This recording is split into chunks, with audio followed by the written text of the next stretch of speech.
they told me to document the event. Protocol. Standard assignment. A royal appearance at a cultural celebration, the kind of soft diplomacy afternoon that fills 2 paragraphs in the official record and gets filed under goodwill, miscellaneous. I brought my notepad. I wore my lanyard. I stood at the correct approved distance with the correct approved expression, the one that says I am a professional observer and I am not moved by things. And then, the drums started. Not the polite kind. Not the kind that waits for you to be ready.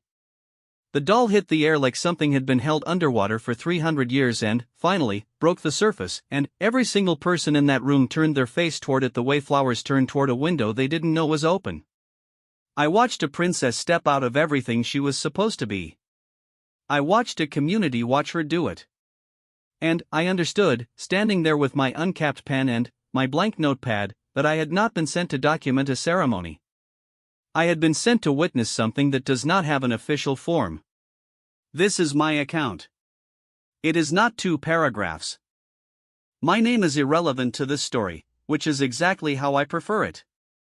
I am a cultural liaison officer for the Commonwealth Relations Office, a title so deliberately vague that at parties I have learned to simply say I work in government and let people assume the boring version, which is mostly accurate. I take notes. I write reports. I stand in rooms where history is allegedly being made and I describe, in measured and objective language, what I see. My supervisor once told me I had a gift for institutional invisibility, and she meant it as a compliment, and I chose to receive it as one. I was sent to the Nehru Centre in London on a Tuesday in October because someone above my pay grade had decided that the British Indian Cultural Celebration, 4 years in the planning, co-organized by 3 diaspora community associations and one very determined woman named Priya Kapoor, who I would later learn had not slept properly since August, warranted official documentation. The Princess of Wales would be attending. Notes should be taken. Impressions recorded. I arrived 40 minutes early, which is my personal pathology. The Nehru Centre was already humming. Not with the anxious, over-rehearsed energy of an event waiting to be inspected, with something older and less manageable than that. Women in saris the color of marigolds and pomegranates moved through the foyer arranging flower garlands. A man in a white kurta was having a rapid, urgent conversation with a caterer about the correct temperature for barfi. Somewhere backstage, someone was doing a sound check on a sitar, the notes rising and falling like a question being asked very carefully. Children in matching blue costumes were running between adult legs with the targeted chaos of heat-seeking missiles. I found my designated observer position, 3rd row left, slight elevation, clear sightline, and I opened my notepad and I wrote, 10:47 a.m. Pre-event atmosphere, festive. Attendance, approximately 300, growing. Then, I stopped writing because I didn't know what else to say that wasn't embarrassingly inadequate. Priya Kapoor found me before the ceremony began. She was 40-something, small, wearing deep red with gold at the border, and she moved through that room like she was magnetized to everything that needed attention, touching a child's collar straight here, redirecting a confused usher there, pausing to press both hands around an elderly woman's hands in greeting before moving on without breaking stride. She spotted my lanyard from across the room. She came directly to me. "You're the liaison," she said. Not a question. I am. Good. You'll want to stand closer than they told you. The light is wrong from there. You won't be able to see her face. I started to explain that my position had been pre-approved by the advance team, but she was already 3 steps away, already redirecting a flower delivery. I looked at my designated spot. I looked at where she had gestured, center, closer, better sightline. I moved. My supervisor would never know. The room filled. I stopped counting at 400.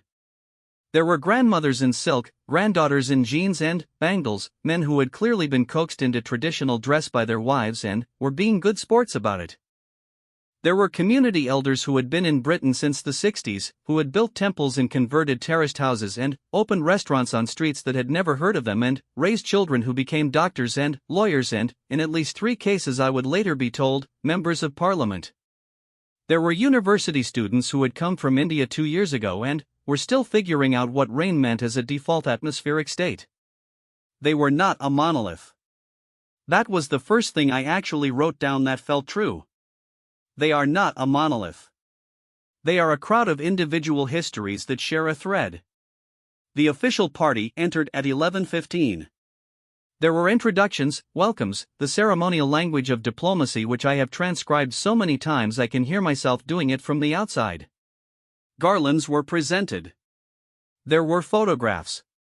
The princess accepted a length of silk with both hands and genuine attention, not the performed attention of someone waiting for their turn to move on, but the focused stillness of someone who understands that the object she is holding carries a weight beyond its fabric. I noted this. I almost wrote seems genuine and, then, I crossed it out because seems genuine is the language of someone who has attended too many events where genuine is a performance. What I saw was not performance. What I saw was a woman putting down her role for a moment and picking up her curiosity instead. Then, the doll started. I have already told you what it did to the room. What I have not told you is what it did to her. She was standing beside the cultural director when the drumming began, the full ensemble now, doll and tabla and the high bright punctuation of the Dalek, and I watched something move through her face.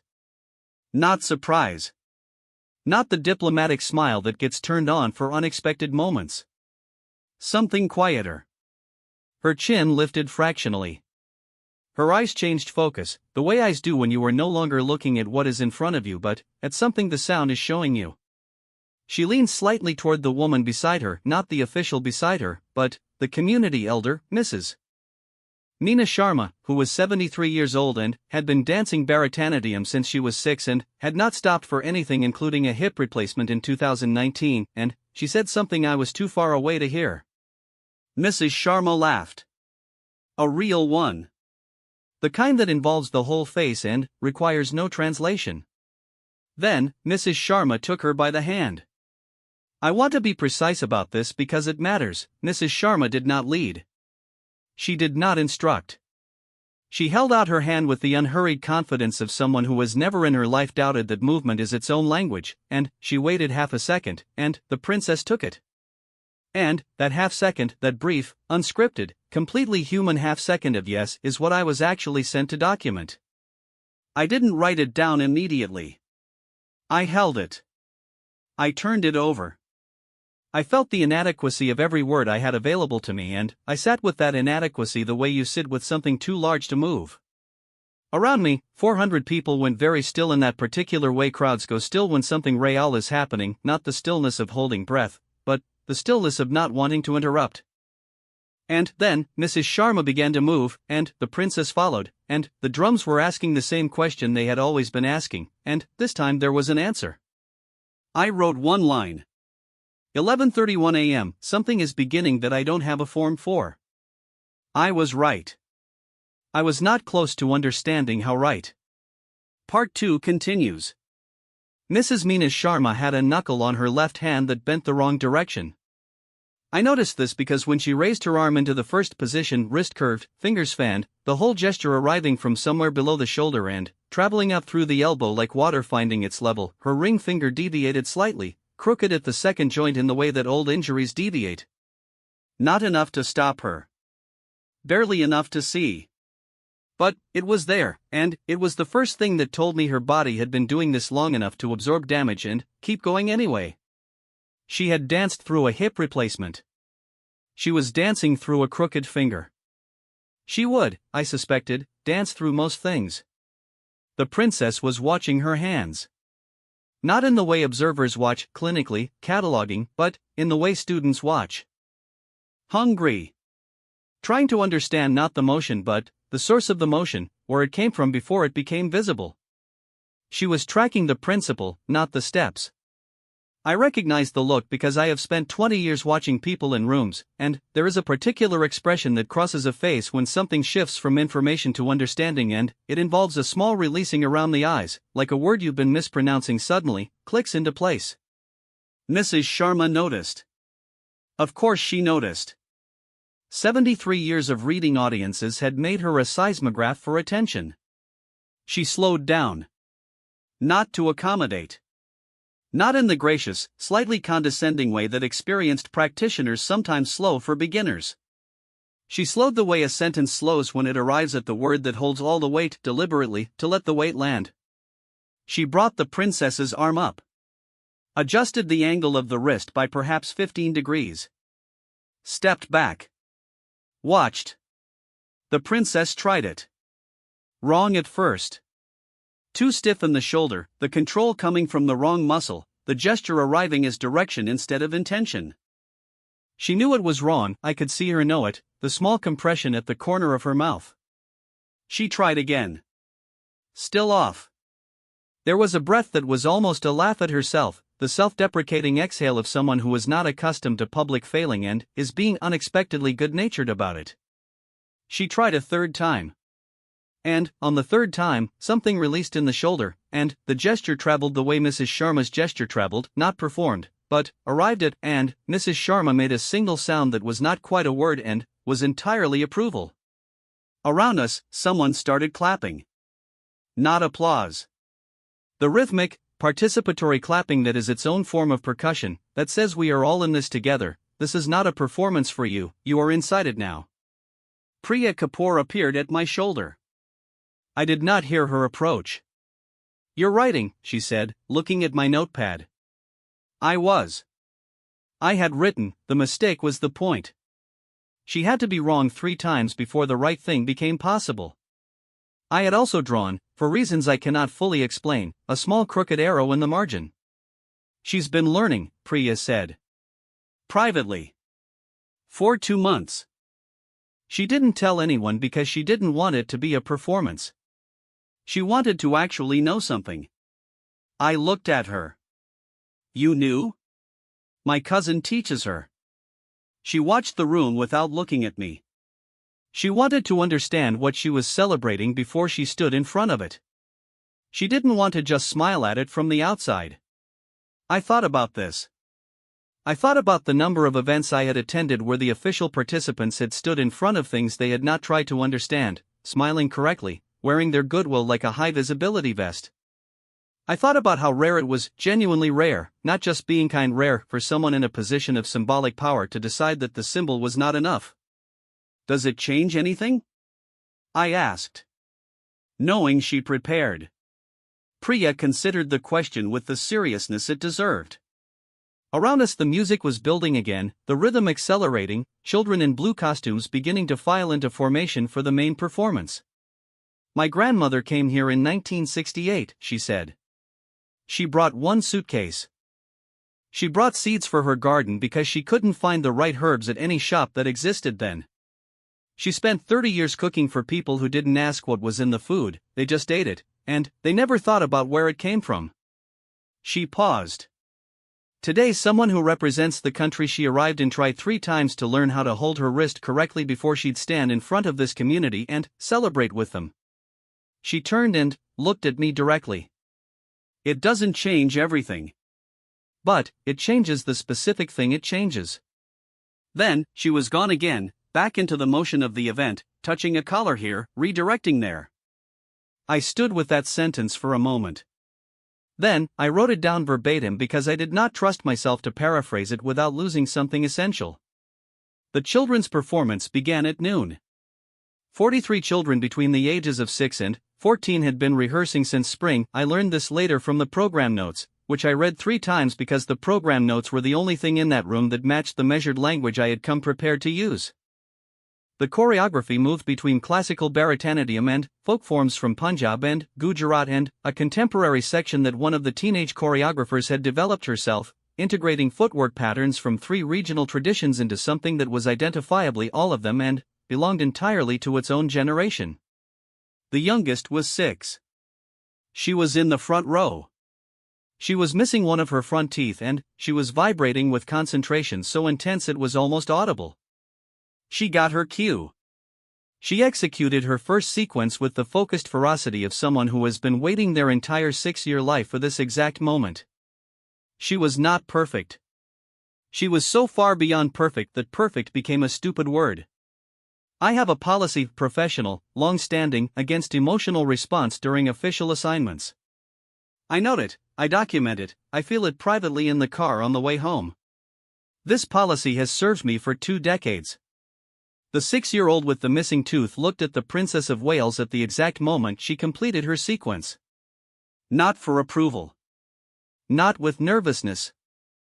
With the pure declarative fact of I did this and, you saw me do it, the look of a child who has just understood that being witnessed is not the same thing as performing.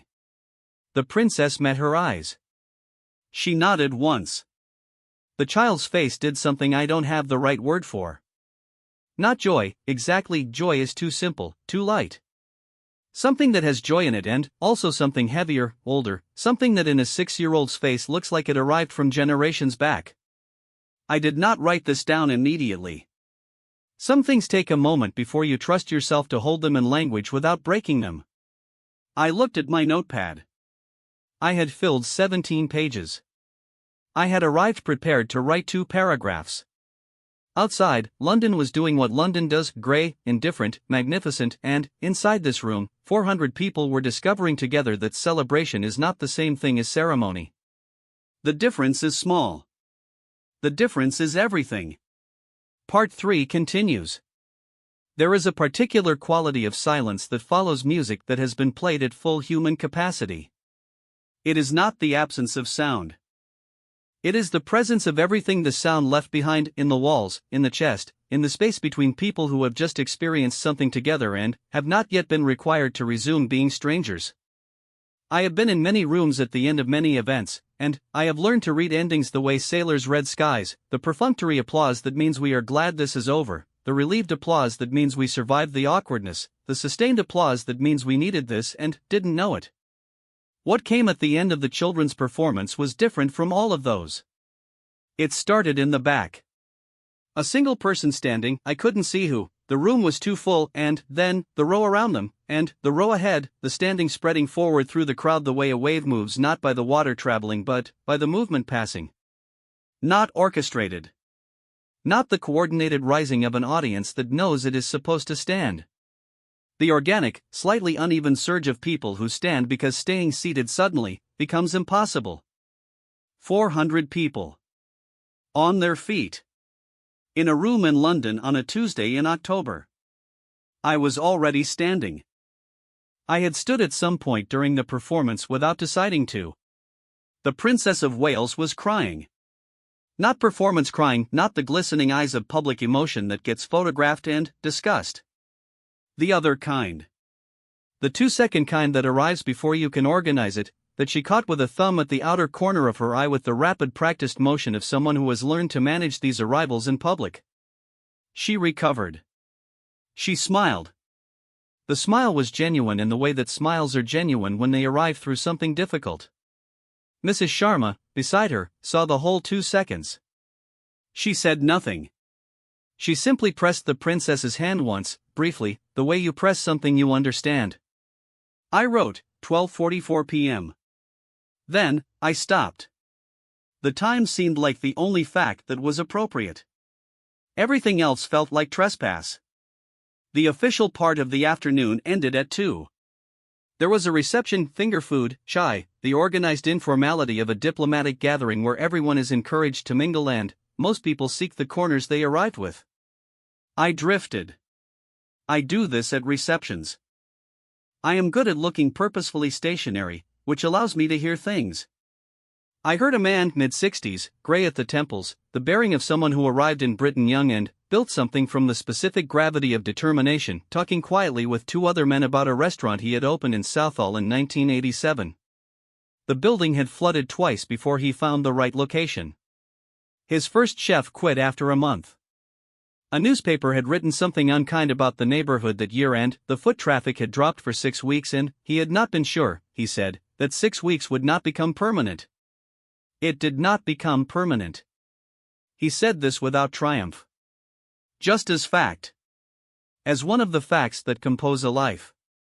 I heard a young woman, early 20s, second or third generation, naturalese in both the sari she wore and the accent she spoke, telling her friend that she had not expected to feel emotional today. She'd come mainly because her mother had asked, and she didn't know why she was emotional, she couldn't explain it, it was the music probably or maybe the children or maybe, she stopped. She shrugged. The shrug was the end of the explanation. Her friend said, yeah. That was sufficient. I found Priya Kapoor near the exit at 2:30. She was eating a samosa with the focused efficiency of someone who has not eaten since morning and is aware she will not eat again until this is over. She saw me coming and did not change her expression, which I appreciated. "Your report," she said. "What will it say?" I thought about this honestly. "The correct things," I said. "Attendance, proceedings, official exchanges, cultural program. The photographs will be approved. The write-up will be professional. And my supervisor will read it and she will say it is thorough and she will file it." Priya ate her samosa. She looked at the room. "My grandmother's garden," she said, "the one I told you about. When she died, my mother dug up 3 of her plants and brought them to our house. We've grown them for 20 years now. Last year I gave a cutting to my cousin. Her daughter, she's 9, she takes care of it herself now. Doesn't know where it originally came from." She paused. "Doesn't need to. The plant grows anyway." She turned to look at me directly. She had a way of doing this, turning her full attention on you, that felt like being suddenly in full sun. "That's what today is," she said. "One cutting being passed forward." I thought about that for the rest of the afternoon. I am still thinking about it now, which is why I am writing this account that no one in my office has asked for, in a notebook that does not have an official form number, on a Wednesday evening 3 days after the event. My official report runs to 4 pages. It is, as I told Priya, thorough. It documents the cultural presentations, the bilateral goodwill framing, the attendance demographics, the positive reception among community representatives. It notes that the Princess of Wales participated in a brief traditional dance instruction element with Mrs. Meena Sharma and was received warmly. It notes that the children's performance was the emotional centerpiece of the afternoon. It does not note what I saw in Mrs. Sharma's crooked finger. It does not note the 3 attempts before the right thing became possible. It does not note a 6-year-old's face at the moment she understood that being witnessed is not the same as performing. It does not note a grandmother's seeds traveling forward through a cutting that a 9-year-old now waters, attached to a history she doesn't need to know to carry. Those things are in this document instead. I don't entirely know why. I have been writing official reports for 20 years. I have never done this before. My best guess, and I am a person who distrusts best guesses, preferring verified information and measurable outcomes, is that some events refuse to be filed correctly. They insist on a different container. They find you at your desk on a Wednesday evening and they demand to be held in a form that can hold them. I was sent to document a ceremony. What I documented instead was the moment a room full of people stopped being an audience and became, briefly, a single thing that knew itself. Whether that is the kind of thing the Commonwealth Relations Office needs a record of, I genuinely cannot say. I have submitted the 4-page report. It will be filed under Goodwill, Miscellaneous. This one I'm keeping. End.